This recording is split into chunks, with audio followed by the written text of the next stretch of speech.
we are, 3 a.m. Yes, it is 3 a.m. and I couldn't sleep, so I am filming this video. Also, bonus points if you know what that's from. Hint, it's from a musical. Even more bonus points if you know the song. If anyone's able to guess it, then I guess just for shits and giggles, I'll make a video of myself singing it, because why not? I tried to fall asleep tonight. I did fall asleep for a little bit, but then I woke up, because of course, and that is currently my life right now. I'm really struggling with going to sleep.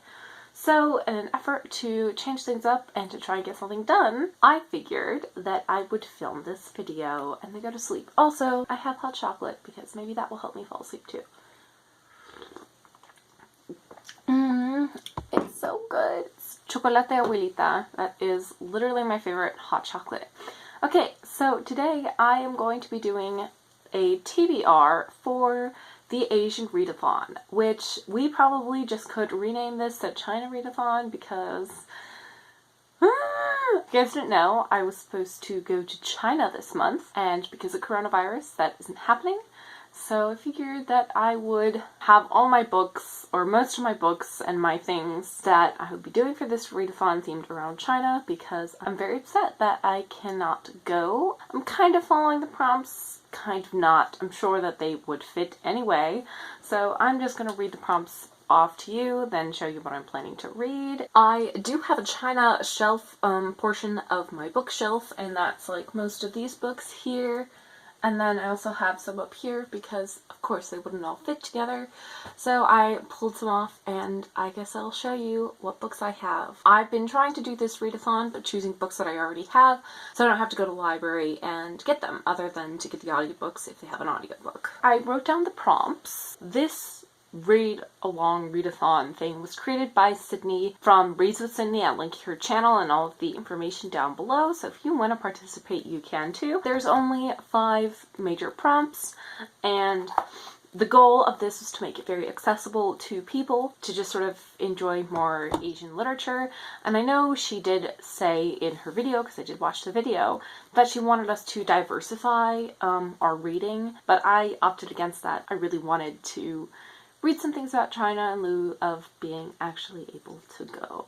Fuck coronavirus. That's all I can say about that. The prompts are: prompt number 1, read a book by an Asian author. I think I will complete that with the books I've chosen. I'm not aiming to complete any of them, I'm just letting you know the prompts. I think that the books I've chosen could fulfill the prompts, but I'm not trying to. I just want an excuse to read Asian books. The second prompt is read a book featuring an Asian character or written by an Asian author who you can relate to. So this can be anything from like you are both immigrants, or you both grew up in the same region, or you both have the similar hair color, various things. Prompt 3 is read a book featuring an Asian character or written by an Asian author who is different from you. So again, along the same lines, except it's different. So you could be not Asian, the author could be Asian. You could be young, the author could be old, blah, blah, blah, blah, blah, etc., etc., etc. Fourth prompt is read a book recommended by an Asian. And fifth optional read to read Little Fires Everywhere by Celeste and participate in the Watchalong. I don't think I will be completing that challenge because it might be difficult for me to get my hands on the book because I'd have to go through my library and wait times, blah blah blah. Plus I don't have access to Hulu, so I will be substituting it in for a different challenge, and my challenge that I've substituted in is watch some Asian themed TV shows or movies. And I will tell you what I did for that after I talk about the books. I kept this list small because I wanted to keep it manageable, plus I have to read like 5 other books this month for the BookTube prize, so I need to focus on getting that done. If I can get to these, that'd be great.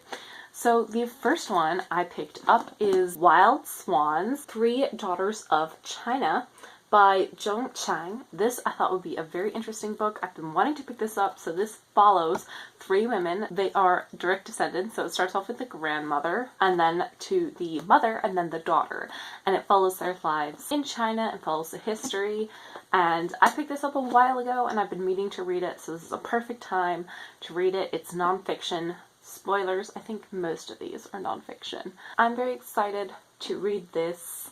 The goal behind reading this is I want to learn more about China's history, because I think that is integral into understanding how China is today. This could fulfill the prompt of the second and third prompt, because I'm obviously not Asian, so any of the authors and slash characters slash people, they're all Asian where I'm not, so that fulfills the third prompt. And then I'm also a woman and the author is a woman. I also have another book written by her. I have not read that one either. The next book I just figured that I'd read because I'd had it for a while, and that is Sweetness and Lightning. This is a manga by Guido Amagura.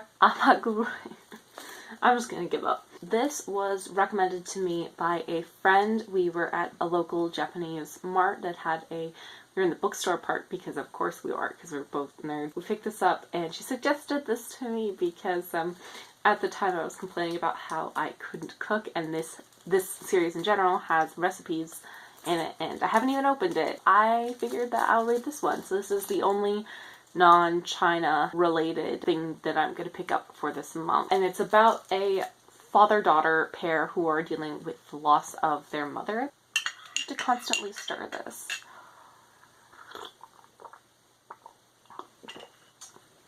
But it's so good. The next book I picked up is The Nature of the Chinese Character, Gifts from the Earth. Text by Barbara Aria, and the choreography by Rachel Egnon, and illustrations by Lindsay Elders.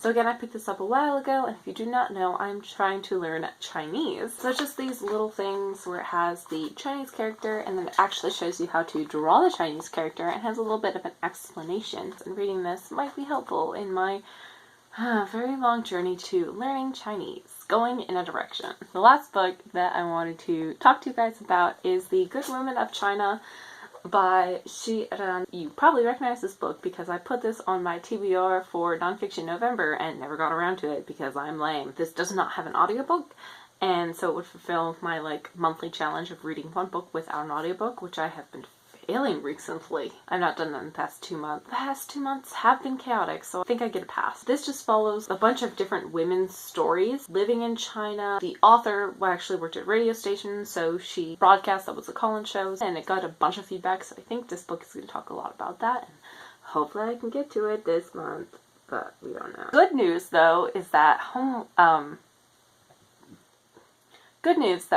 that my school is officially over, so I have plenty of time to read while making masks, because I have been assigned that task in the family, because I'm the one who's most comfortable with sewing.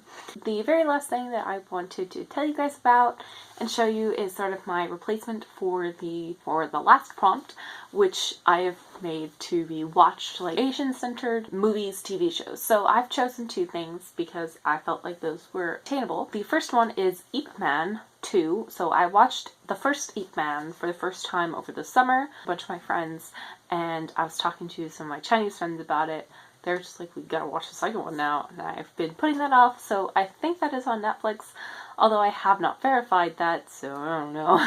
The second thing that I will be doing for that is there's a TV show that I like, Chinese drama romance TV show, Le Coupe de Ford. I don't French, but the Chinese title roughly translates into I hate everything / everybody but you. I have watched the entirety of this before. I really liked it. I thought it was really good, and I figured I needed something happy. Maybe it'll be too depressing for me to watch. I don't know, because of personal things going on in my personal life.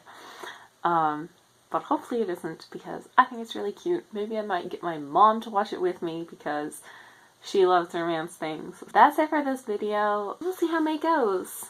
See if it's another month in quarantine. Yay. None of us want that. I can't go to China, which is what I want to do, but I can't. So we're stuck reading Chinese literature things. Thank you guys for watching this video. Let me know your thoughts. Let me know if you know what song I was referencing in the beginning. Thank you guys. Like, comment, subscribe, all of those good things. YouTube stuff. I don't know what I'm doing. Now I'm going to try and go to bed.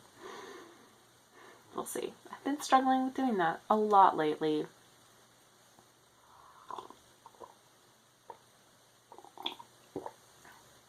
That's some good hot chocolate.